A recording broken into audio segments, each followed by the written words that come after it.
할렐루야! 오늘도 함께 금요 영상 예배로 예배하는 모든 성도님들께 진심으로 감사드립니다. 우리 함께 사도신경으로 우리의 신앙을 고백하도록 하겠습니다.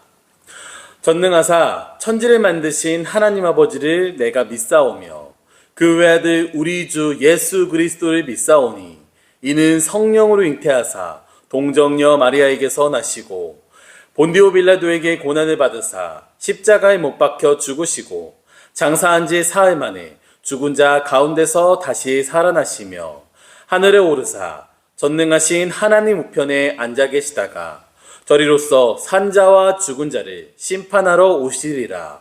성령을 믿사오며 거룩한 공회와 성도가 서로 교통하는 것과 죄를 사하여 주시는 것과 몸이 다시 사는 것과 영원히 사는 것을 믿사옵나이다. 아멘. 제가 잠시 기도하겠습니다. 우리를 사랑하시고 지혜의 근원 되시는 하나님, 우리가 오늘도 하나님의 말씀을 통해 훈련받기를 원합니다. 우리가 하나님의 말씀을 따라 사는 것 또한 하나님께서 도우셔야만 할 수 있는 일이고, 우리가 하나님의 말씀을 따라 살 때에 하나님의 나라를 경험하는 것 또한 하나님께서 우리의 눈과 귀를 열어주셔야만 보고 들을 수 있습니다. 하나님, 언제나 우리와 함께 해주시고 그리고 우리에게 하나님의 길을 따르도록 붙들어 주시옵소서. 우리가 하나님의 말씀을 지켜 행하기 원합니다. 하나님의 살아계심을 믿고 신뢰하기 원합니다. 우리를 붙드시고 승리하게 하여 주옵소서. 예수 그리스도의 이름으로 기도합니다. 아멘. 함께 말씀 보도록 하겠습니다. 오늘 우리에게 주시는 말씀은 잠언 3장 27에서 35절 말씀입니다.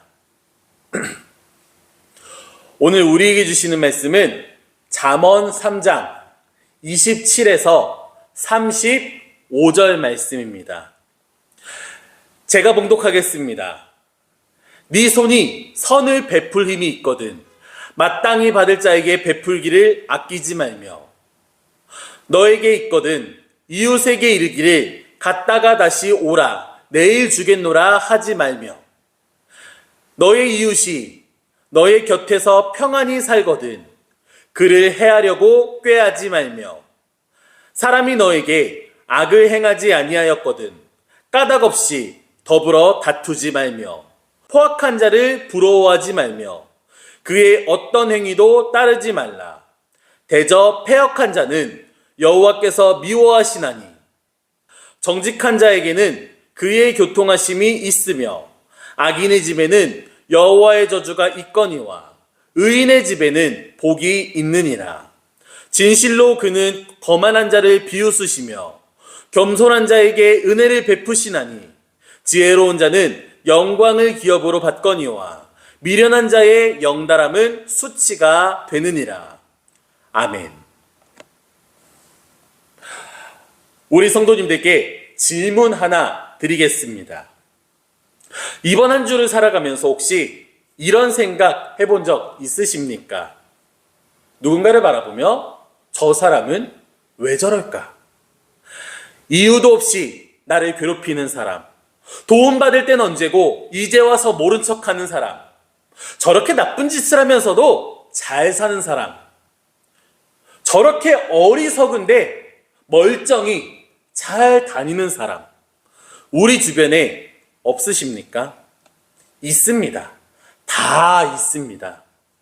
그런데 거꾸로 혹시 내가 누군가의 눈에는 그 사람이 될 수 있지 않겠습니까? 내가 누군가에게는 왜 저럴까의 대상이 되고 있을 수도 있다는 것입니다.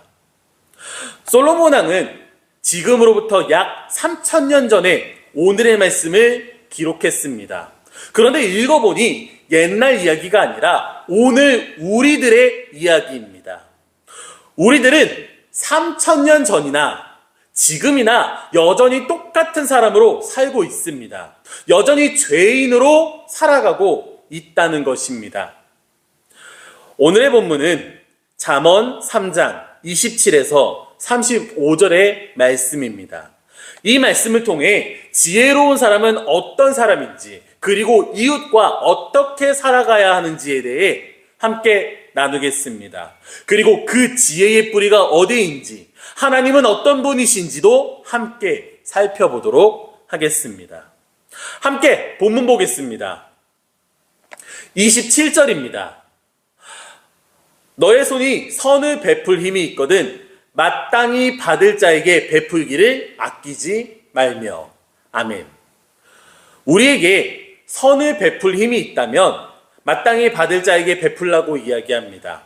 여기서 마땅히 받을 자는 새번역 성경에서는 도움을 청하는 자, 새한글 성경에서는 도움이 필요한 자로 번역하고 있습니다.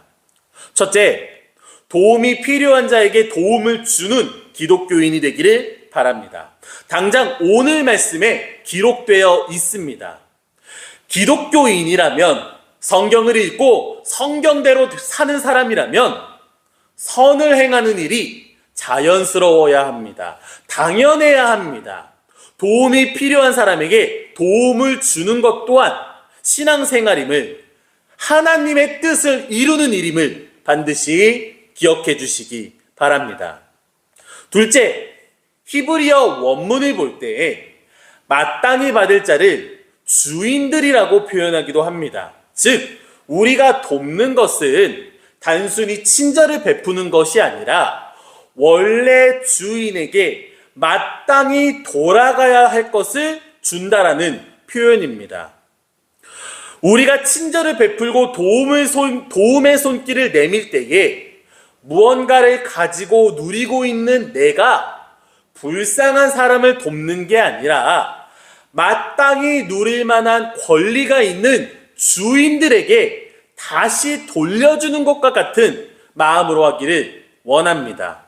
셋째, 본문을 다시 보면 우리 손에 선을 베풀 힘이 있거든 이라고 언급합니다.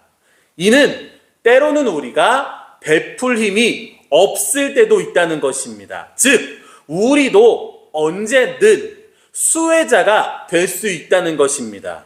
사실 우리는 이미 하나님께로부터 언제나 도움을 받고 있습니다. 은혜를 받고 있습니다. 그렇기에 베푸는 것이 당연합니다. 이것이 신앙생활입니다. 이것이 지혜롭게 사는 기독교인의 모습입니다. 성경에서는 우리에게 베풀라고 가르칩니다. 성경은 우리에게 정의를 실현하라고 말합니다. 성경은 우리에게 받는 것을 돌려주는 삶을 살라고 말합니다. 소망하는 바, 언제나 선을 베푸는 우리가 되기를 간절히 바랍니다.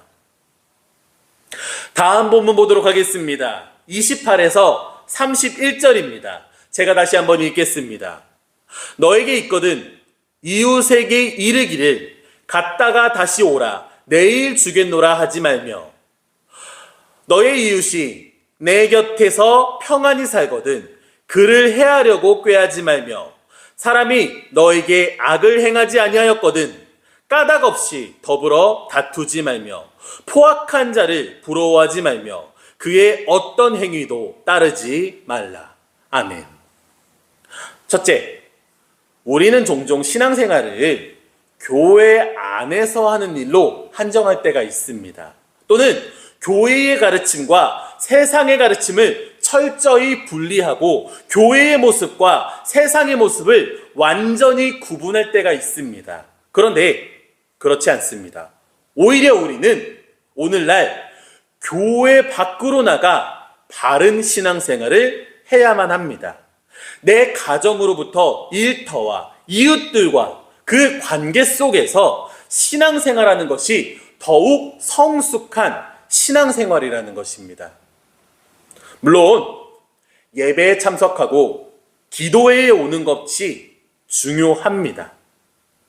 그러나 그만큼 우리가 이미 서 있는 그 자리에서 교회를 세우는 것 또한 중요하다는 것입니다.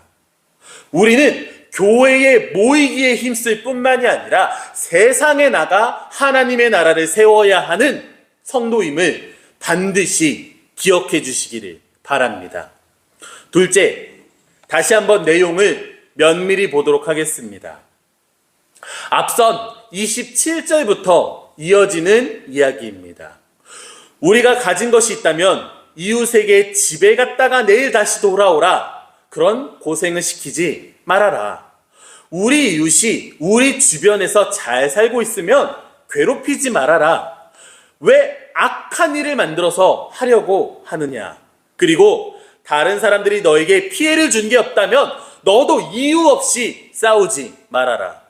뭔가 세 보이는 사람들을 부러워하지 말고 어떤 행위도 보고 배우지 말아라 라고 말씀합니다.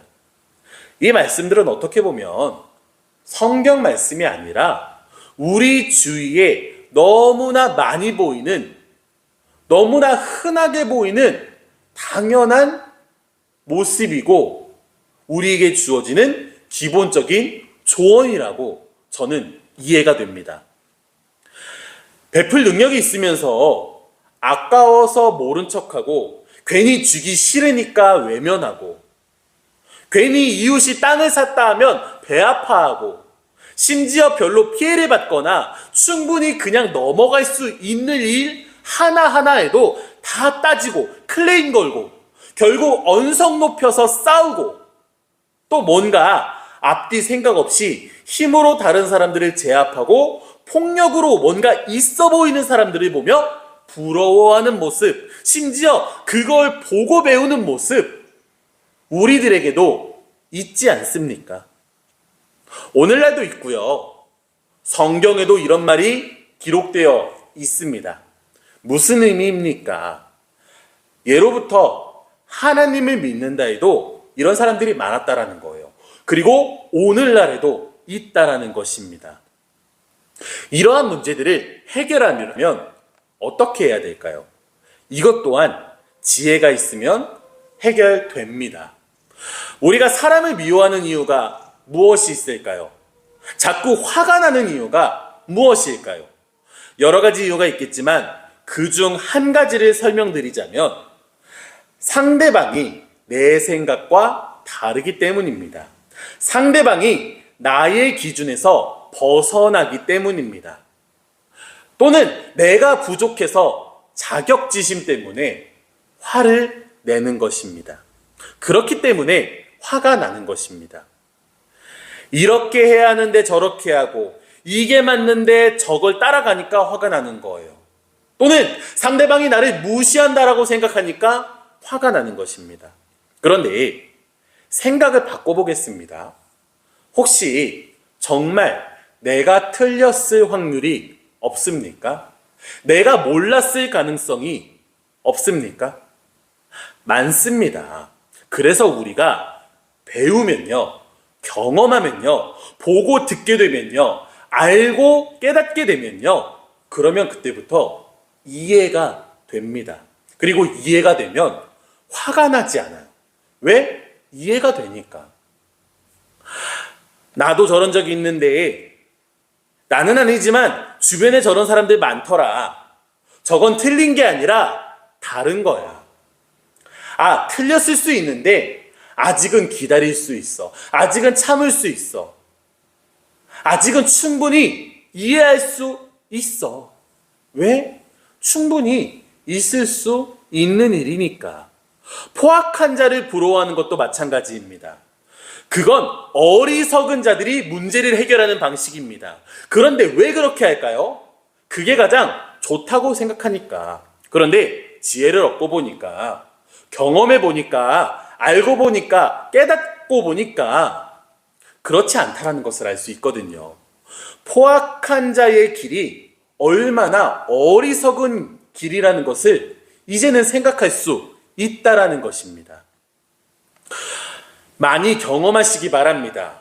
많이 공부하시기 바랍니다. 그리고 알고 깨닫기를 원합니다. 그래서 지혜로워지기를 원합니다. 그렇다면 우리는 오늘 이 성경 말씀을 지켜 행할 수 있습니다. 그렇다면 하나님께서 기뻐하실 것이고, 그렇다면 우리 이웃들로부터 존경받는 사람으로 나아갈 수 있습니다. 그리하여 오늘 말씀의 가르침처럼 이웃에게 내일 다시 오라 하지 말고, 이웃을 해하려 하지 말고, 까닭 없이 더불어 다투지 말고, 포악한 자를 부러워하거나 어떤 길도 따르지 않기를 원합니다. 그리고 지혜의 시작이 언제나 하나님을 경외하는 것으로부터 시작된다는 것을 반드시 기억해 주시기를 바랍니다. 마지막입니다. 32에서 35절입니다. 제가 다시 한번 읽겠습니다. 대저 패역한 자는 여호와께서 미워하시나 정직한 자에게는 그의 교통하심이 있으며, 악인의 집에는 여호와의 저주가 있거니와 의인의 집에는 복이 있느니라. 진실로 그는 거만한 자를 비웃으시며 겸손한 자에게 은혜를 베푸시나니, 지혜로운 자는 영광을 기업으로 받거니와 미련한 자의 영달함은 수치가 되느니라. 아멘. 하나님께서는 어떤 분이십니까? 정직하신 분이시고, 의로우신 분이시고, 겸손하신 분이시고, 지혜로우신 분이십니다. 그 외에도 하나님을 표현할 많은 수단들이 있겠죠. 그렇다면 그런 하나님께서는 어떤 사람을 칭찬하실까요? 어떤 사람을 좋아하실까요? 어떤 사람에게 복을 주시고 은혜를 베푸시기 원하시겠습니까? 당연히 정직한 사람, 의인, 겸손한 자, 지혜로운 자입니다. 하나님께서는 물론 우리가 죄인이고 연약해도 사랑하십니다. 그런데 우린 그걸 이용하면 안 됩니다. 그것을 핑계 삼아 하나님을 원망해서는 안 되고요. 오직 하나님께서 원하시는 방향으로 나아가야 하는 성도입니다. 다시 읽겠습니다. 32에서 35절입니다. 제가 새한글 성경으로 읽어보겠습니다. 어긋나가는 사람은 여호와께서 역겨워하시지만 올곧은 사람들과는 가깝게 지내시니까, 악인의 집에는 여호와의 저주가 내리지만 의인들이 사는 곳에는 여호와께서 복 주시지. 비웃는 사람들은 여호와께서 비웃으시지만 겸손한 사람들에게는 은혜를 베푸시지. 지혜로운 사람들은 명예를 차지하겠지만 어리석은 사람들은 부끄러움을 견뎌야 하지. 아멘. 그런데 우리는 어떻게 살아갑니까? 패역한 자처럼, 악인처럼, 거만한 자처럼, 미련한 자처럼 살아간다라는 것입니다. 왜 그럴까요? 단순히 우리가 연약한 인간이라서 그렇습니다 라는 말 이전에 우리가 진짜 하나님을 살아계신다고 믿고 언제나 어디서나 우리를 지켜보신다고 생각한다면 그럴 수 없을 것입니다. 내가 잘못된 생각을 하고 잘못된 행동을 했을 때 우리를 미워하시고 우리를 저주하시고 우리를 비웃으시고 우리를 수치당하게 하신다면 우린 그렇지 않을 겁니다. 그렇기 때문에 우리는 여전히 죄를 짓고 있다라는 것입니다. 살아계신 하나님을 믿기 바랍니다. 그리고 하나님을 신뢰하며 살아가기를 바랍니다. 그렇다면 우리는 하나님의 말씀을 믿게 될 것이고, 우리가 죄인으로 살아갈 때 벌을 받게 된다면 그것을 두려워하게 될 것입니다. 우리가 하나님의 말씀대로 산다면 단순히 복을 주시고 은혜를 베푸시고 영광을 기업으로 주시는 것뿐 아니라 32절에 교통하신다. 즉 우리와 함께 교제하신다고 말씀하십니다. 하나님과 함께하는 삶을 사모하기 바랍니다. 이것이 좋은 것입니다. 이렇게 할 때에 우리는 진정으로 하나님께서 주시고 베푸시는 사랑을 누릴 수 있습니다. 또한 34절을 다시 보면 거만한 자는 비웃으시고 겸손한 자에게는 은혜를 베푸신다고 말씀하십니다. 이 말씀은 특별히 야고보서 4장 6절과 베드로전서 5장 5절에 인용되어 있습니다. 즉 야고보와 베드로 그리고 그들과 함께 신앙생활했던 이들은 이 말씀을 믿고 붙들었다는 것입니다. 그러니 우리도 이 말씀의 무게를 생각해야 합니다. 우리 성도님들께 소망합니다. 살아계신 하나님을 경외함으로 살아가기를 진심으로 기도합니다. 그리고 그것이 지혜의 시작이고 지혜로운 자들이 살아가야 될 길임을 기억하시기 바랍니다. 그리하여 하나님의 말씀을 지키고 행하고 살기를 바랍니다. 하나님께서 하지 말라 하시는 것들을 하지 않고 하나님께서 가라 하는 그 길을 살아가는 우리가 되기를 바랍니다. 마무리하겠습니다. 솔로몬 왕은 우리에게 세 가지를 말합니다. 첫째, 베풀림이 있을 때에 베풀어라. 내일이라고 미루지 말고 지금 하라. 왜냐하면 우리가 가진 것은 원래부터 우리의 것이 아니고 영원히 우리에게 있을 것도 아니며 사랑하고 베푸는 것이 바로 하나님께서 원하시는 일이기 때문이다. 둘째, 이웃을 행하지 말고 다투지 말고 포악한 자를 부러워하지도 말아라. 겉으로 힘있어 보이는 방식이 멋있어 보이고 따르고 싶은 유혹이 우리에게도 있습니다. 그러나 그 길의 끝이 어디인지 솔로몬 왕은 말하고 있습니다. 그렇기에 오직 하나님의 말씀대로 선을 실천하며 살아가기를 원합니다.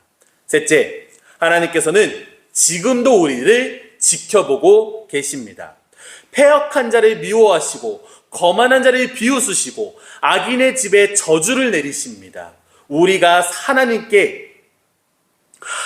하나님께서 살아계시고 전능하시다 믿는다면 그러한 하나님을 두려워하시기를 바랍니다. 거꾸로 정직한 자에게는 함께 교제하시고 의인에게는 복을 주시고 겸손한 자에게는 은혜를 베푸시고 지혜로운 자에게는 영광을 주심을 기억하기를 바랍니다. 이번 남은 한 주간의 시간, 이제 주말로 들어섭니다. 오직 하나님의 말씀을 내 중심에 두고 하나님을 경외함으로 지혜로 살아가는 우리가 되기를 진심으로 기도하겠습니다. 제가 마무리 기도하겠습니다. 우리에게 지혜를 허락하신 하나님, 우리가 지혜로 살기를 원합니다. 그러나 그 지혜조차 하나님께서 주실 때에 누릴 수 있습니다. 하나님이 하지 말라 한 것을 하지 않고 하나님께서 하라 한 것을 하는 성도 되기를 원합니다. 성경의 기록대로 성경을 지키며 살아가는 우리 되기를 원합니다. 그리고 그것이 얼마나 귀한 일인지 우리가 알게 하여 주옵소서. 예수 그리스도의 이름으로 기도합니다. 아멘. 우리 마지막으로 주님께서 가르쳐 주신 주기도문으로 함께 기도하고 예배 마치도록 하겠습니다. 하늘에 계신 우리 아버지여, 이름이 거룩히 여김을 받으시오며 나라가 임하시오며 뜻이 하늘에서 이루어진 것 같이 땅에서도 이루어지이다. 오늘 우리에게 일용할 양식을 주시옵고 우리가 우리에게 죄 지은 자를 사하여 준 것 같이 우리 죄를 사하여 주시옵고 우리를 시험에 들게 하지 마시옵고 다만 악에서 구하시옵소서. 나라와 권세와 영광이 아버지께 영원히 있사옵나이다. 아멘.